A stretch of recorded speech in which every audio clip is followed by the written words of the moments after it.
udah ditangkap polisi, udah didatangi polisi di tempat majikan.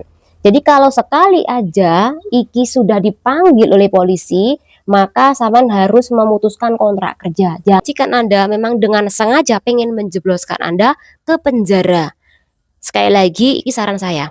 Kemudian ketika Anda sudah diputus kontrak atau Anda yang memutuskan kontrak kerja, maka Anda laporkan perihal ini ke imigrasi. Kalau majikan Anda menuduh. Assalamualaikum warahmatullahi wabarakatuh. Selamat datang kembali di Haryana Official. Mbak semuanya, gimana kabarnya nih hari?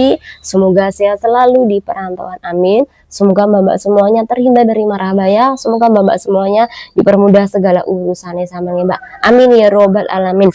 Tak doakan muga-muga sampean sukses selalu neng perantauan. Amin.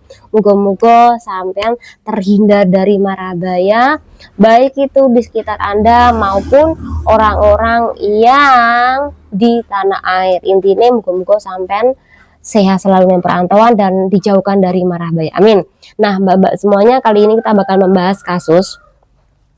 Jadi kasus ini karena adanya video yang sedang beredar viral.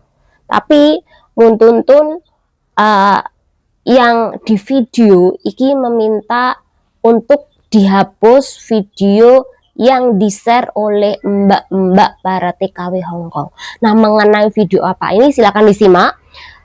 Kalau perlu sampai jangan lupa iki dibuat pelajaran, dan kalau perlu lagi tulisan mbak, tulisan buatlah video sendiri kemudian sampai sebar. Bagaimana kalau di posisi seperti kasus ini? Nah, apa sih solusinya? Silahkan nanti sampai sebar. Oke, kita nggak usah lama-lama, nggak usah basa-basi. Kita bahas apa sih? Silahkan simak. Siapa ngambil uang di lantai? Ya aku jawab ya emang aku. Uangnya kan lantai berserakan. Aku punya nyokapnya kan bisa ambilin, tak masukin dalam kardus loh, kardus kecil. Setelah itu nggak aku hitung segala macam. Ya aku ngepel udah selesai, aku tanya lagi nggak aku ambil, nggak aku hitung. Oh gitu. Tapi kan itu polisinya juga tahu kan, ngomong ada saksi, ada buktinya, terus apa? Ada. Kalau menurut video yang itu harusnya panjang. Yang itu kan dia cuma di depannya ya. Sebenarnya setelah itu tuh kan ada ngomong, aku jelasin. Dia memang aku untuk ngerapiin duit yang di lantai. Aku taruh di dalam kardus kecil. Itu pun gak aku tutup. Masih di lantai itu juga agar aku bisa nyapu ngepel. Setelah itu tuh kan udah selesai. Cuma kan kami bilangnya aku nyolong. Terus kan kamu ada CCTV bisa cek sendiri. Setelah aku bilang ada CCTV cek sendiri, dia langsung tetap videoin akunya. Oh gitu. Jadi udah ya, maksudnya jadi yang di-share kemarin itu jadi nggak benar ya Pak ya? Nggak benar. Ini tuh udah berapa kalinya dia ngelaporin aku. Yang pertama kali dia juga pernah ngelaporin aku. Dia juga aku nyuruh di kamarnya dia. Sampai dia ngelemparin aku pakai jongpen ke badanku. Sampai semangkok jongpen ke badanku. Sampai akhirnya dia ngelapor polisi datang, ya udah. Aku nggak dia. Ini tuh udah yang kedua kalinya. Ya udah nanti tinggal laporin aja ke labor atau kemana. Iya, ya, kalau aku sih maksudnya ya ke Hongkong cuma mau kerja gitulah kan, nggak mau yang ribet, nggak pernah punya ribet kayak gini. Kebetulan aja sekarang dapat majikan kayak gini. Jadi video yang depan tadi adalah video klarifikasi salah satu temennya kita mbak yang dituduh oleh majikannya maling duit.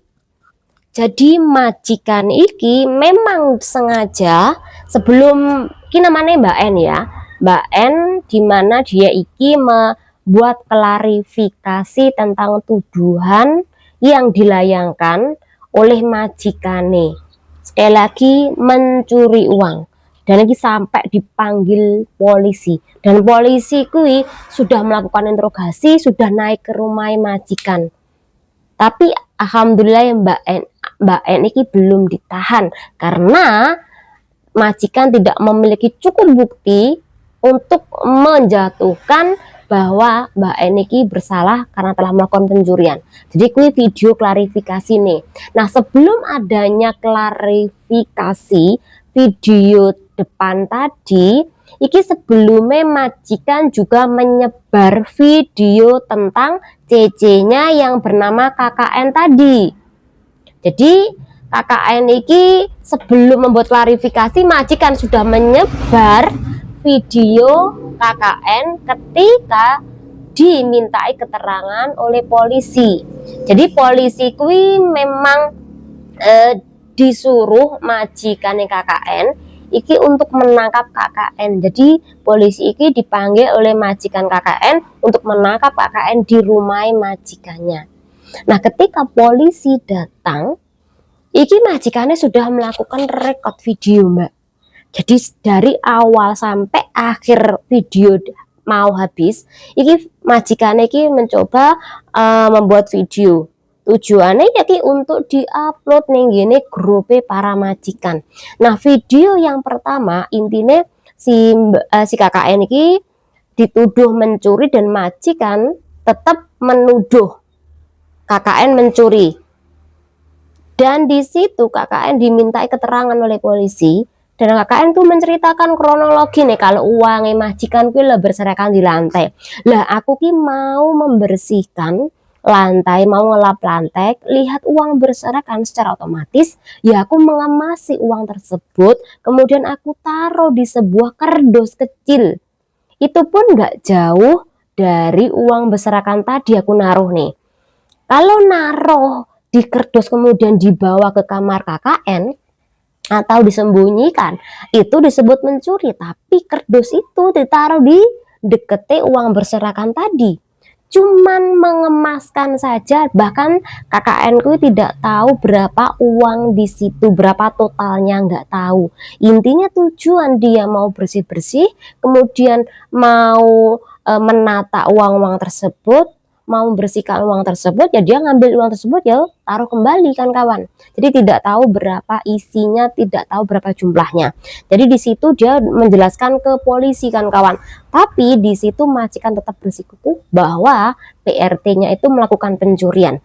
Karena si majikan tetap bersikukuh, alhasil si KKN ki bilang, kalau kamu menuduh aku, tapi aku tidak melakukan pencurian, silahkan untuk ngecek CCTV.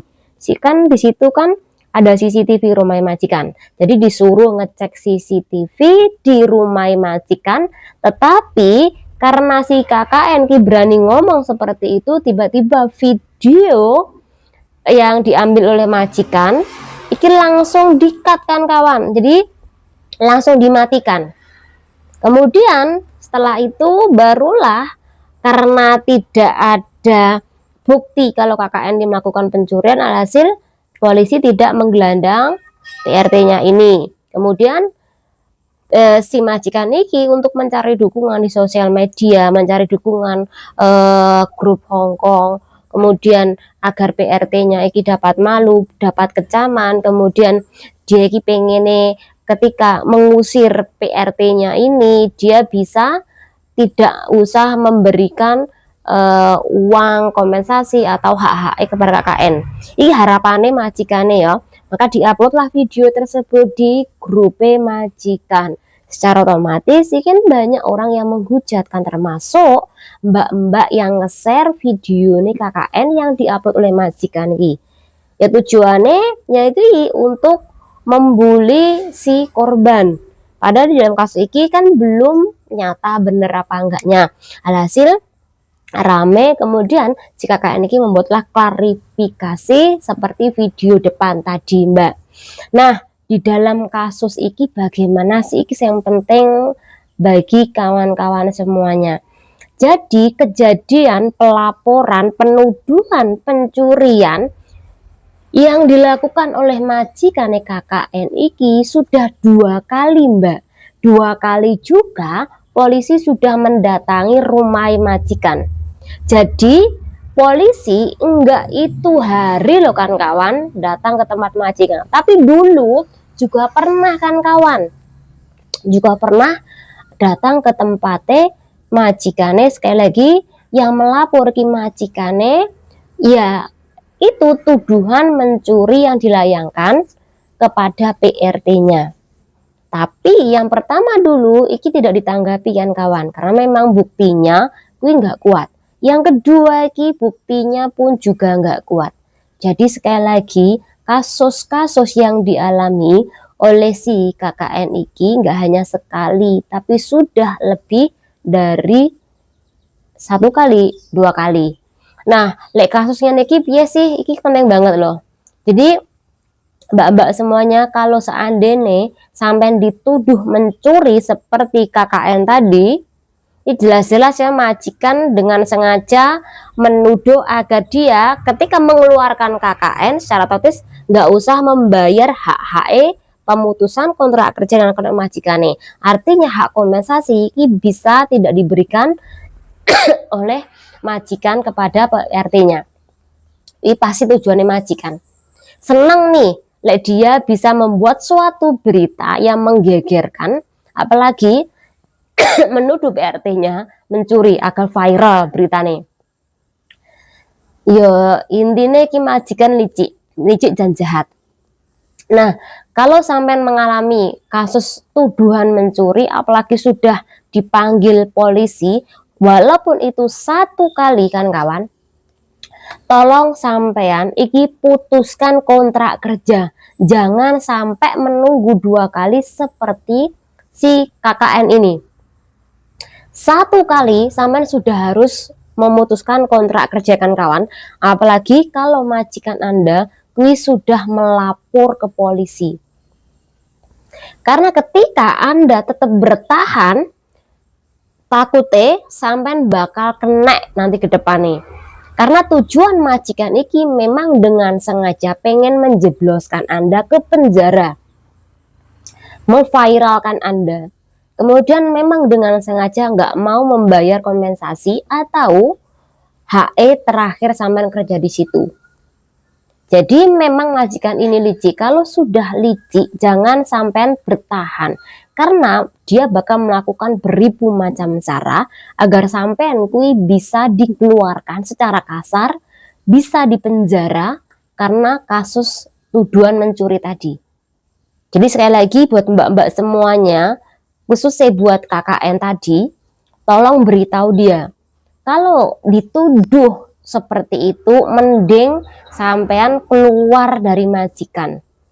Sampean nggak usah kasih gaji 1 bulan, nggak apa-apa. Sampean lapor ke imigrasi karena sudah dipanggil ke polisi, sudah didatangkan polisi 2 kali, padahal sampean tidak melakukan pencurian. Dan sampean menganggap kasus seperti ini berbahaya bagi keselamatan Anda. Jadi itu kenapa sampean memutuskan kontrak kerja. Sampean harus melapor seperti itu ke imigrasi. Jadi imigrasi tahu kenapa Anda memutuskan kontrak kerja karena tuduhan mencuri yang iki berbahaya bagi sampean ke depan nih. Karena majikan seperti KKN iki, kui majikan memang dengan sengaja iki menaruh uang tersebut sebagai bentuk untuk apa ya mbak, istilahnya menjebak. Jadi memang sengaja menjebak sampean mbak. Kalau memang dengan sengaja menjebak sampean, yuk dia akan melakukan beribu cara agar nantinya sampean bisa masuk ke perangkap jebakannya dia, termasuk menaruh uang berserakan di lantai. Itu kan jebakan kan kawan. Jadi channel iki selalu bilang pada kawan-kawan semuanya, jika menemukan cincin emas, kemudian uang, jam tangan, apapun itu berserakan di lantai, sebelumnya sampean memiliki masalah sama majikan, sampean jangan memegang pakai tangan. Usahakan sampean harus pakai pengaman atau sarung tangan. Jangan sampai kotongan sih, kotongan. Jangan sampai pakai tangan seperti ini. Intinya harus pakai sarung tangan kan kawan. Iki saran saya.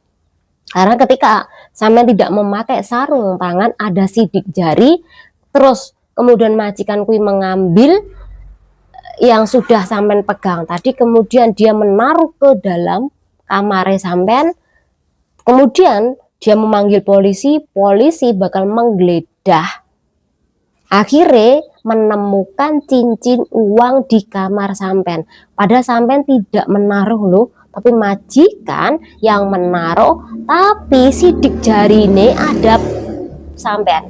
Karena sampean memegang pakai tangan kosong seperti ini. Jadi lain kali pakai sarung tangan. Kalau nggak sarung tangan, baju. Intinya jangan sampai pakai tangan Anda. Itu pesan saya, Mbak. Karena kita ada kasus yang sama seperti ini. Dituduh majikan mencuri, padahal majikan yang menaruh cincin itu di kamar Cecene. Dan Mbak Aikui menemukan, kemudian menaruh di lemari, tapi majikan mengambil kembali, menaruhnya di kamar Mbak I. Akhirnya ketika manggil polisi digeledah, ikut cincin nih ada di situ. Walaupun si Cece ini ngaku nggak mencuri, tapi ada sidik jarinya. Nah, itu hati-hati. Pesan saya buat sampean semuanya.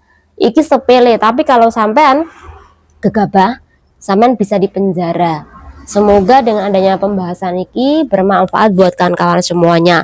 Jangan lupa. Wassalamualaikum warahmatullahi wabarakatuh.